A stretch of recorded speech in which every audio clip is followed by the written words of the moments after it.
Hello friend, आप देख रहे हो हमारा चैनल ग्रो बुक्स। तो आज हम फिर से आपके लिए नई बुक लाए हैं, जिस बुक का नाम है हु मूव्ड माई चीज़। इसका मतलब एक ऐसी किताब जो आपको किसी भी प्रकार के बदलाव के प्रति सहज होना सिखाएगी। इनका लेखक का नाम है डॉक्टर स्पेंसर जॉनसन। तो चलिए बुक को आपको 2 लफ्ज़ों में बताते हैं। हु मूव्ड माई चीज़ 1998। इस किताब में लेखक ने जीवन में आए बदलावों को हैंडल करने के आसान और दिलचस्प तरीके बताए हैं। चाहे आप अपने बिजनेस में आए उतार चढ़ाव से परेशान हो या फिर अपने पारिवारिक रिश्तों में आई दरारों से, चाहे आपकी ज़िंदगी का कोई भी बदलाव हो, इस किताब को पढ़कर आपका बदलावों के प्रति नज़रिया बदल जाएगा। आप बड़े ही सरलता से उन बदलावों को पार कर जाएंगे। यह किताब किसके लिए है? उद्योग जगत के वो लोग जो अपने बिजनेस के बदलावों को अच्छे से मैनेज करना सीखना चाहते हैं, जो लोग अपने पारिवारिक रिश्तों को लेकर परेशान हैं, ऐसे कर्मचारी जो नौकरी के बदलते और तरीके से बेहतरी से डील करना चाहते हैं, और ऐसा कोई भी व्यक्ति जो जीवन में किसी भी प्रकार के बदलाव का सामना कर रहा है। अध्याय नंबर 1। ये किताब आपको क्यों पढ़नी चाहिए? लेखक ने इस किताब की प्रेरणा बाइबल में लिखी उस कहावत से ली है, जिसका अर्थ यह है कि अगर इंसान अपनी अमीरी या अपनी पोजीशन का घमंड रखता है तो उसके लिए जन्नत का रास्ता मुश्किल है, क्योंकि परमात्मा जो चाहे इस धरती पर वहीं होता है। वो चाहे तो ऊँट भी सुई के छेद से पर हो सकता है। इस कहावत में जीसस क्राइस्ट ने यह बताना चाहा है कि कभी भी कुछ भी बदल सकता है, सब परमात्मा की मर्जी है। तो इंसान को हर बदलाव के लिए हमेशा तैयार रखना चाहिए। जीसस क्राइस्ट की इसी बात को और आसान और दिलचस्प तरीके से समझने के लिए लेखक ने एक कहानी का सहारा लिया है। लेखक की इस कहानी में 4 पात्र हैं जो भूल भुलैया में रहते हैं। उन पात्रों में से दो छोटे चूहे हैं जिनका नाम एस्तिर्फ और सकरी है, और 2 छोटे इंसान जिनका नाम हेम और हाव है। इस कहानी में ये चारों अपने लिए खाने के तलाश में भटकते रहते हैं। अपनी यात्रा के दौरान उन्हें कई उतार चढ़ाव का सामना करना पड़ता है। इस कहानी के माध्यम से लेखक ने अपने जीवन में आने वाले उतार चढ़ाव से डील करने के ऐसे ट्रिक्स बताए हैं जो आपके लिए काफ़ी फ़ायदेमंद हो सकते हैं। इसके अलावा आप सीखेंगे कि जीवन में आने वाले बड़े से बड़े बदलाव के लिए आप खुद को कैसे तैयार करें, कैसे आप एक छोटे से चूहे की ट्रिक्स को अपने जीवन में अपनाकर जीवन में आने वाली कई परेशानियों से निजात पा सकते हैं, कैसे आप अपने गोल को पहले से निर्धारित करके उसकी ओर बढ़ने का रास्ता और आसान कर सकते हैं। अध्याय नंबर 2। सफलता के रास्ते में आने वाली कठिनाइयों के बारे में ज़्यादा न सोचें। लेखक कहते हैं कि इंसान की यह प्रवृत्ति होती है कि वो ज़रूरत से कुछ ज़्यादा ही सोचता है। ऐसा करने से उसका समय और एनर्जी दोनों ही बर्बाद होते हैं। अपनी कहानी के जरिए लेखक कहते हैं कि जिस तरह दो छोटे चूहे बस अपना खाना ढूंढने में लगे रहते हैं, और जब उन्हें किसी जगह पर खाना नहीं मिलता तो बस चुप कर के उसे किसी और जगह पर ढूंढने चल पड़ते हैं, वैसे ही इंसान को बस अपने लक्ष्य की ओर बढ़ते रहना चाहिए, और अगर लक्ष्य ना प्राप्त हो तो दुख और अफसोस करने में समय ना बर्बाद करते हुए लक्ष्य पाने के अगले रास्ते पर चल पड़ना चाहिए। इस कहानी में लेखक ने बताया है कि चूहे बड़े ही आसानी से अपनी विफलता को भुलाकर अगला कदम उठाते हैं, जबकि हेम और हाव अपनी विफलता के बाद काफ़ी समय अफसोस करने में लगा देते हैं और ये सोचने लगते हैं कि शायद कभी सफलता उनके हाथ नहीं लगेगी। हम भी इस कहानी के हेम और हाव की तरह अपनी असफलता को अपना भाग्य मानकर कोशिश करना छोड़ देते हैं, जबकि सच तो यह है कि किस्मत बदलना हमारे अपने ही हाथ में होता है। अध्याय नंबर 3।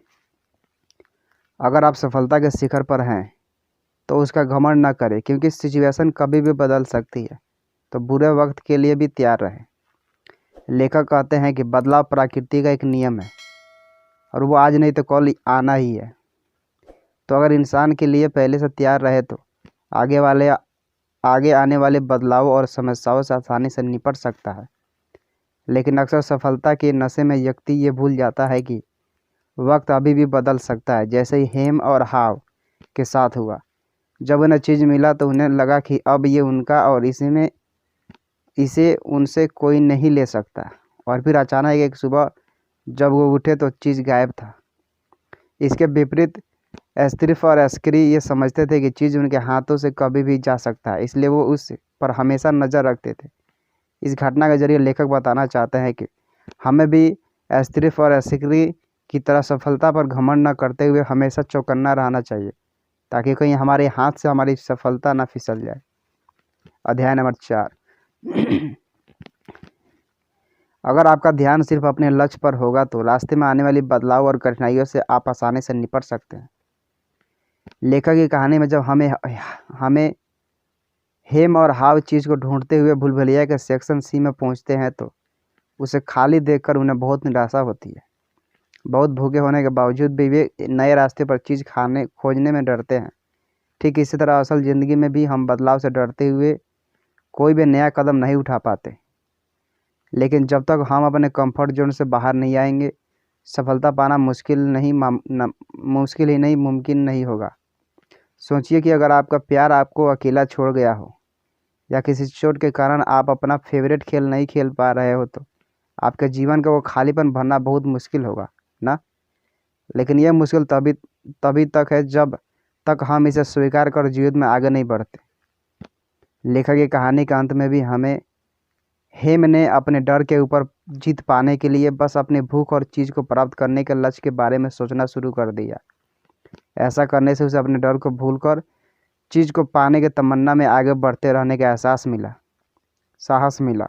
इसी तरह से हमें भी अगर जीवन में अपने लक्ष्य को पाना है तो रास्ते में आने वाली कठिन परिस्थितियों और बदलाव के बारे में न सोचते हुए बस अपने लक्ष्य पे कंसंट्रेट करना चाहिए, क्योंकि ऐसा करने से आपके अंदर नई ऊर्जा और उत्साह भर जाएगा जो आपको आगे बढ़ते रहने की प्रेरणा देगा।